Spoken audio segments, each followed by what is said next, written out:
We're told Afghanistan is divided by tribe, by language, by blood, that each group is different, separate, Pashtun, Hazara, Tajik, Uzbek.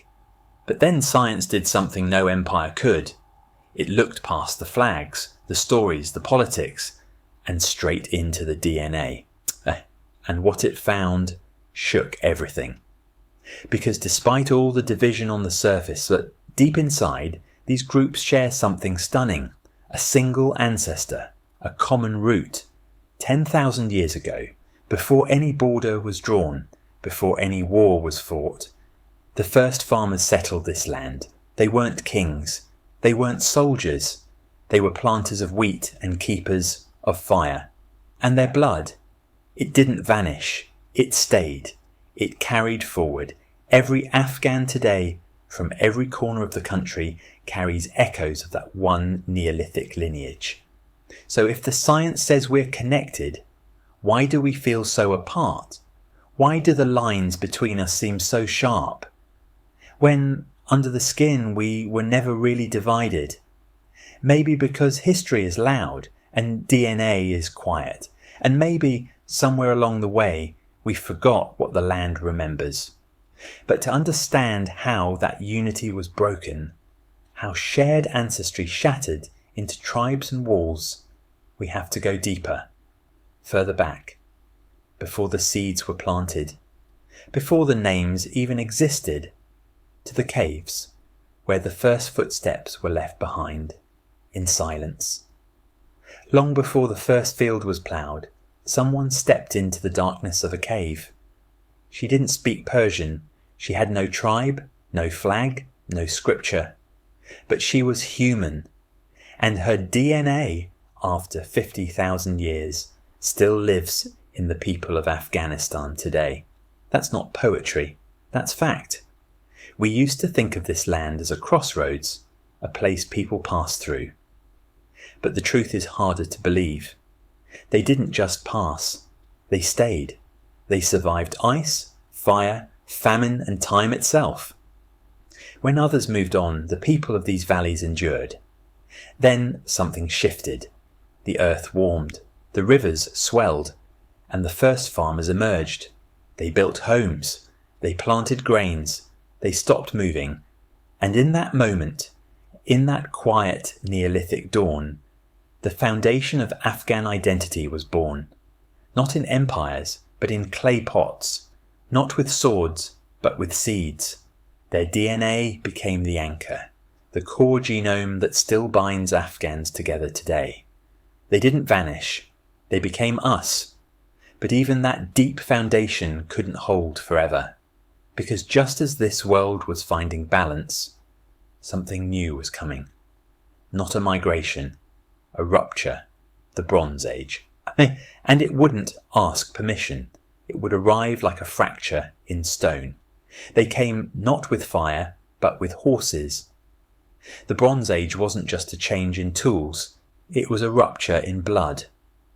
New faces appeared across the northern horizon, tall, nomadic, carrying languages the locals had never heard before. Indo-Iranians, steppe-born, riders of the open world. And as they moved in, the DNA began to shift, not all at once, not violently, but layer by layer, like ash settling over stone. The ancient farmers, the Neolithic core, didn't disappear, but something was added, something powerful. A new lineage began to rise, R1A1A. It surged across the plains, through the river valleys, down into the heart of what is now Afghanistan. And here's the twist, the part no one saw coming. That lineage, the so-called Aryan bloodline, it didn't start on the cold steppe. It traces back to the Indus Valley, far to the southeast, where it first took root, grew deep, and then spread outward in every direction. The narrative we've been told of steppe warriors bringing civilization is too simple, too clean, because the truth is those lineages were already here, already woven into the soil, the settlements, the voices of people who had long lived between the mountains. Pashtuns and Tajiks today carry that legacy, a genetic blend of Neolithic persistence and Bronze Age infusion, a story of resilience and contradiction. Because in their blood lies both the rooted farmer and the roaming herder, the quiet builder and the restless rider.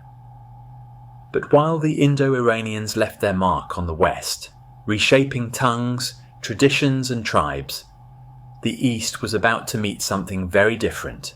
Not farmers, not herders, but conquerors from a world no one expected. And they wouldn't come with seeds or stories.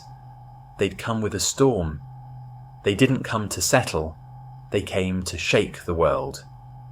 In the 13th century, a force rolled out of the steppes like thunder, unstoppable, silent until it struck. The Mongol Empire, led by Genghis Khan, reached the very heart of Central Asia, and in the mountains of Afghanistan it left behind more than ruins, it left blood. Today 33% of Hazara men carry a Y chromosome, CM217, found across Mongol and Kazakh lineages, a direct signature of that conquest. But here's where it gets strange. That Mongol line, that paternal stamp, is only half the story, because the maternal DNA tells something else. It's Persian, West Eurasian, local. The message written in their genome is crystal clear. Men came as conquerors and took wives from the land. This is not mythology. This is molecular truth. It's uncomfortable. It's complicated. But it's history, etched in flesh. And yet, out of that violence, something else emerged. The Hazara people didn't just survive. They created a culture that remembers both sides of the blade. You see it in their features, their music, their oral traditions, their dialects that carry the rhythm of Mongol cavalry, and the softness of Persian lullabies. They are a living bridge between the invader and the invaded. And the question becomes, what does it mean to inherit both pride and pain? To carry the genes of the conqueror and the soul of the conquered? This isn't just a genetic puzzle. It's a mirror, and the Hazaras are not alone in facing it. Because the north, cold, quiet and vast, sent more than one wave south. Hazara were not the only ones who received a visitor from the steppes. Another people came, just as swift, just as silent, and they too would rewrite Afghan DNA. The wind from the north didn't stop with the Mongols. Long before and long after, other waves came. The Ghaznavids, the Seljuks, the Timurids, names written in stone, in legend, in conquest. But their royal legacy, it's written in the blood. Among today's Uzbeks and Turkmen, one genetic thread repeats itself again and again, haplogroup Q CM217, markers of Turkic and Siberian origin. Not visitors, not passers-by, settlers.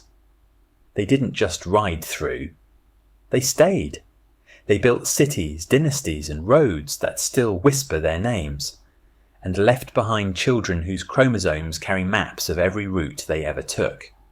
And here's where it gets strange. Despite the differences, language, culture, even religion, when scientists compare the DNA of Uzbeks and Hazaras, they don't find division, they find overlap, deep overlap. On the inside, these two groups, shaped by centuries of separate stories, are genetically close, very close, like rivers that once split off the same ancient stream. And that's the quiet truth hiding behind tribal flags. Most Afghan ethnicities are not walled gardens. They're braided threads in a much older rope. You can feel it in the tension, in the music that shares scales, in the cuisine that shares roots, in the faces that blend east and west without asking permission. These are not ethnic islands. They are rivers from the same source. But every map has a corner where logic breaks down. Because just when we start to see the pattern, the shared ancestry, the layered migrations, the flowing bloodlines, one group appears and nothing about them fits. Not the stories, not the genes, a tribe that shouldn't exist, and yet somehow does. Sometimes DNA tells stories we don't expect. Other times it refuses to tell the one we want. Among the Pashtuns, a people long defined by tribal code, fierce autonomy, and ancient oral memory, there's a strange anomaly. A small subgroup carries a marker, G2C-M377. It's not common in Afghanistan. In fact, it's rare almost everywhere, except one place, among Ashkenazi Jews, and that changes the temperature in the room. Because for generations, whispers have circled that some Pashtun tribes are descended from the lost tribes of Israel, that they once walked with prophets, fled Babylonian conquest, and found refuge in these mountains. Even the name Bani Israel survives in Pashto lore. But when scientists went looking for the genetic trail, they found something else. No Jewish haplogroups, no Levantine ancestry, no biological link to the sons of Jacob. Just this one curious strand. G2C, shared, but not definitive. It might be coincidence, a genetic echo passed through centuries of trade, marriage, war, or it might be something older, something we still don't fully understand. And it leads us to a deeper conflict, not in the body, but in the soul. What happens when identity lives in the heart, but the blood disagrees? Can DNA disprove a legend? Should it? Because while science can trace migrations, it cannot measure belief. And in the villages, the myths remain. They're painted on tombs, sung in lullabies, carved into family names. The genes may not confirm the tale, but the tale still shapes the people. And that raises a question even the best lab can't answer. Can you be someone? Because you believe you are. But this isn't the only story tangled between myth and molecule. There's another tale, told in pride, in textbooks, in centuries of poetry, about warriors who marched in with Alexander the Great. And what if that story is also just smoke? It's a beautiful story, the kind that survives for centuries. That when Alexander the Great swept through Central Asia, he didn't just leave monuments, he left blood, soldiers who stayed behind, married local women, raised families in the shadows of Greek fortresses. Some Afghan tribes still claim descent from them. You can hear it in their stories, in songs, in pride passed from father to son. But when scientists scanned the genome, the Greek line was nowhere to be found. EV13, the Y chromosome lineage common in the Balkans and Hellenic world, doesn't appear in Afghan men, not a trace. And just like that, 1,000-year-old origin myth begins to fade under the microscope. But it lingers in another way, in the coins dug from ancient soil, stamped with Greek gods and Macedonian kings, in ruined amphitheatres beneath the dust, in the architecture of memory. Because here's the deeper truth. Not all legacies leave a genetic fingerprint. Sometimes culture survives where blood does not. Ideas outlive lineages. Stories take root in the soil, even when the people who told them vanish. And what does that mean for those who believe they carry that ancient flame? Do we inherit more from memory than from chromosomes? The Hellenic trace may be missing in the blood, but it still echoes in the stones, still whispers in the art, still flickers in identity. But the most powerful legacies, the ones that never leave, are often the ones no one talks about, hidden not in the ruins, but in the ridgelines, in the mountains where the wind carried secrets, and divides one valley from the next. Because while myth may vanish, geography remembers. And the mountains of Afghanistan, they did more than shape the land. They shaped the blood. Mountains don't just shape landscapes, they shape lives. And in Afghanistan, one range has done more than any war, any king, any map. The Hindu Kush. It cuts through the country like a spine of stone, beautiful, brutal, and silent. But what it separates is not just geography, it separates blood. Today, geneticists still see the line. To the north, Uzbeks, Hazaras, Tajiks, sharing deeper ties to Central Asia and the steppe. To the south, Pashtuns, showing stronger gene flow from Pakistan, even from the Indian subcontinent. It's not a political border. It's not written in language or dress or tribe. It's written in the genome. Because for thousands of years, that mountain range didn't just challenge travel, it filtered it. It allowed some genes through and stopped others cold. And so, two lineages grew, side by side, divided not by belief, but by altitude. Families who lived less than 100 miles apart started carrying different ancestries. The rivers ran down the same slopes, but the blood didn't. And here's the paradox.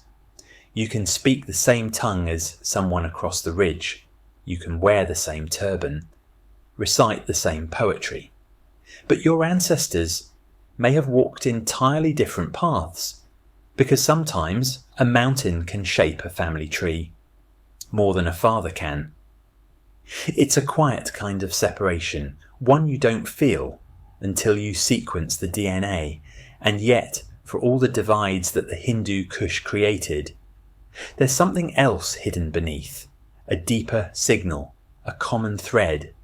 Because even as the land split people apart, the genome kept reaching back to a moment before the fractures, before the forks in the blood, to a time when there was only one pattern and everyone carried it, and that pattern, still visible today, reveals something extraordinary. Afghanistan wasn't just touched by history, it became its mirror. If you could read your genome like a book, what story would it tell? In Afghanistan, that story is epic. Not a single plot line, but dozens. Not one empire, but all of them. When scientists mapped Afghan DNA, they didn't find simplicity. They found everything. Autosomal data, the kind inherited from both mother and father, shows a mixture that almost defies belief. West Eurasian, South Asian, Central Asian, even East Asian. It's not a melting pot, it's a mosaic, with every piece placed by history's hand, every war, every marriage, every migration, every empire that passed through these mountains left its trace. The Achaemenids, the Kushans, the Mongols, the Mughals, the Silk Road traders, no one remembers. They didn't just leave coins and ruins, they left genes. And those genes are still here, not in museums, but in you. This is the real Afghanistan, not tribal, not divided, layered, a genome that holds opposites together, like a palimpsest, written and rewritten, but never erased. Because the Afghan identity was never meant to be clean. It was meant to be complete.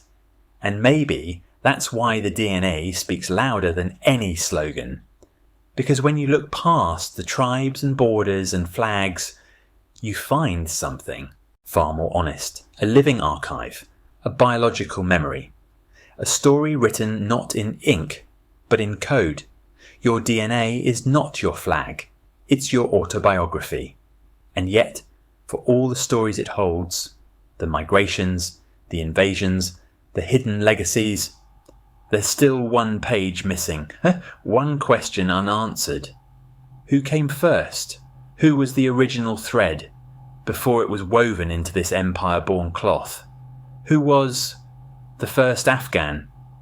We've followed the trails of conquerors, decoded the fingerprints of empires, unravelled myths, and traced bloodlines through mountains, valleys, and centuries.